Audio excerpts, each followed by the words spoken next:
What's going on, ladies and gents? Welcome back to another SLA video. Folks, we got ourselves a brand new developer note and some bad news. Usually I like to deliver bad news first to get it out of the way. I consider this bad news personally. Some people may not, some people may think this is great news, but we are going to show you guys major changes to the combat system here live on the actual dev note. But before I do that, let's talk a little bit about the bad news. Now, as we all know, Igris is coming out as a what if hunter in January. That'll be the next big hunter coming out, and then after that we should be getting 2 more females after. That's right, waifus are going to be returning after Igris. But on the news about Igris, there has been leaks from the master leaker himself, and shout out to Alpha obviously for providing this information, that Igris is no longer supposed to be dark.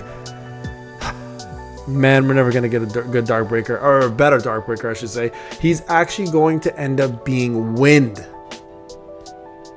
So it looks like wind may end up coming back stronger than ever.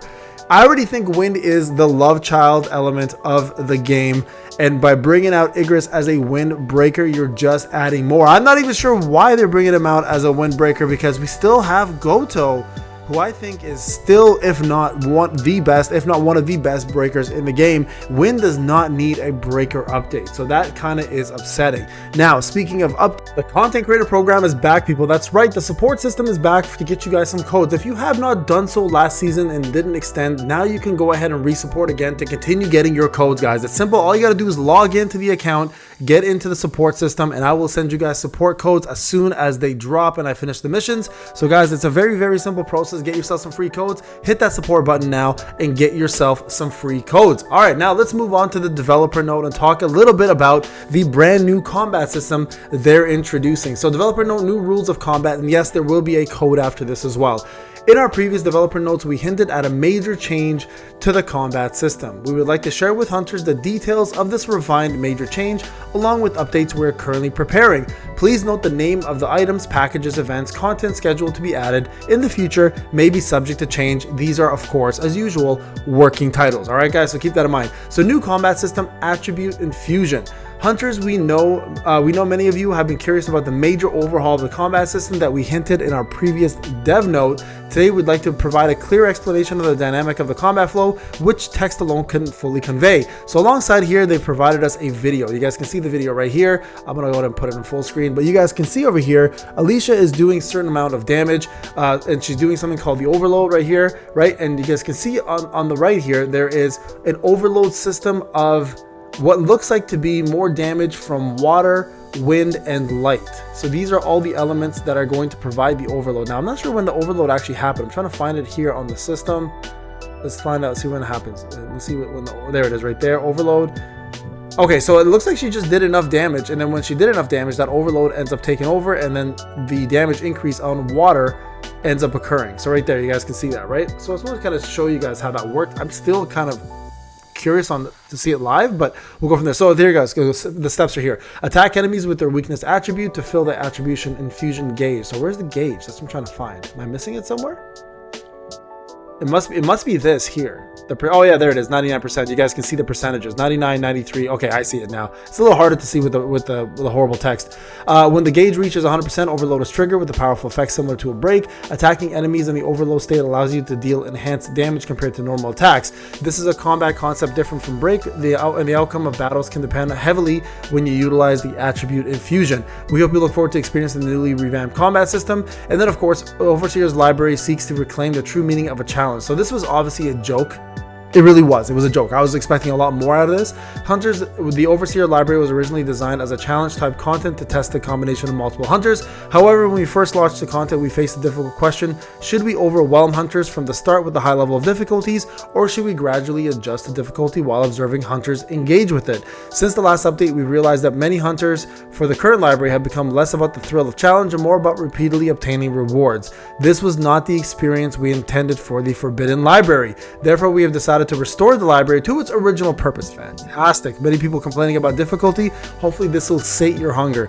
From now on, the Forbidden Library will no longer be a simple repetitive grind. Depending on the difficulty you choose, it will require deep strategy and careful planning, offering hunters a true challenge type content experience.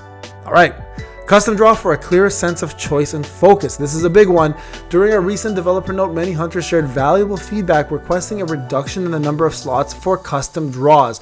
We deeply understand your desire to obtain preferred hunters at higher probability. Internally, we conducted extensive technical reviews. We also wanted to implement this change as soon as possible. However, this feature requires a system structure modification that can only be applied through an app update, making immediate implementation unfortunately impossible. Therefore, starting with the upcoming December update, the number of slots with the rate up will be reduced from 4 to 3. Hey, not bad, not bad. Once this update is applied, the previous distributed rates will be concentrated, increasing your chance of obtaining the hunters you want. So that's actually really, really cool. Okay, and then you guys can see Kamish. That looks amazing. Okay, if you're planning to participate in custom draw soon, we cautiously recommend saving a few of your custom draw tickets and trying after the update when the rates will be more favorable. That's a tip from them. So just hold off on your black tickets, guys, and try it when it's down to 3 instead of 4. So Boundary of Phantoms Dreams Kamish Raid Days of Calamity. Damn, dude, that looks good. Dear Hunters, we're excited to bring you news of a massive raid content, Kamish Raid, that will once again set your hearts racing. In the past, the breath of a dragon that poured forth from the massive gates in the Western America and incinerated countless people, and its overwhelming terror was recorded as humans' greatest calamity, the legendary battle where those heroes risked their lives to finally stand atop the ashes of the catastrophe. Now, in Boundary of Phantom Dreams, it is your turn, Hunters, to become the protagonist of that legendary battle. So here's how it's going to work. The Kamish Raid is a multiplayer PvE content and will be carried out in Hunter mode. From the moment you enter, the stage focuses exclusively on the boss battle with Kamish. In this raid, the catastrophe must be overcome not by Sun Jinwoo, but solely through Hunter's own team compositions and cooperation. In case of matching delays, the raid will automatically switch to single player mode, balancing for one player instead. So this is important, obviously, because we did have some balancing issues last time they did the co-op content, right? The raid is structured with 4-tier difficulty, starting with Kamish, and powerful bosses will rotate in future updates. Within the Boundary of Phantom Dreams, the Flames of Calamity have been resurrected as a nightmare. Red Dragon Kamish is ready to greet challengers. Hunters complete this great chronicle and save humanity. Additionally, we're preparing a variety of other updates to enhance your experience, including My Girl Soren with a Christmas outfit for the holidays. Rewards will be added to the S1 and S2 groups and All Out Guild Wars. A new SSR weapon for Sun Jinwoo will be added as well. Apparently, it's supposed to be a spear and it's supposed to be light again. Similar to the existing Demon Knight spear, fragments can be obtained from the guild shop. Sorry, it's not a spear. It's supposed to be a light weapon again. A new challenge medal will be added during the battlefield of time calculation. All bosses can be practiced now. Records during this period will not be reflected in the ranking. Proof of the Strong will be added to the workshop of Brilliant Light Valtaire. Hidden chapters 9 and 10 hard and reverse mode will be added. Shadow Enforcers will now be allowed to resend completed missions.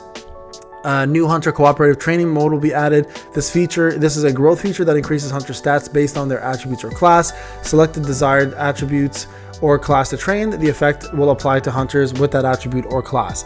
Holiday events are coming as well too. And then of course the SLC Championship previews are going to be available as well. That offline tournament that set Hunters ablaze is returning once more. This year's offline finals, held after intense online qualifiers, will feature a brand new format that promises a fresh and exciting experience unlike any before. We're also preparing various on-site programs and activities for Hunters attending the event in person, ensuring a memorable and enjoyable time. Details regarding this full schedule will be announced at a later time. Okay, so you guys can see that. And then of course, Christopher Reed will be here as the brand new national level hunter and will be the first to master the new combat rules and will become the protagonist who reshapes the battlefield. So you guys can see what we said yesterday is in fact coming true. He will be the brand new and first unit to actually master this new overhaul of attribute infusion.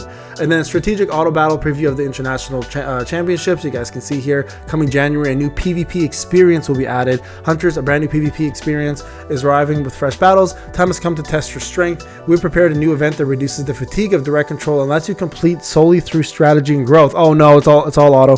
It's all auto. I'm not happy about that. God damn it, guys. I really hope this is better than it looks. So PvP on its way, guys, in January. And brand new code, Christopher 12 Reed. It looks like that's a 0, not an O, guys. So I'll put this in the description, of course. 1,500 Essence Stones, some artifact enhancement chips, and more. All right, guys. There you go. Some big news, guys, our way. Hope you guys enjoyed the video. Remember to leave a like, subscribe, and don't forget to support your boy on the support program. I'll see you guys in the next video. Take care.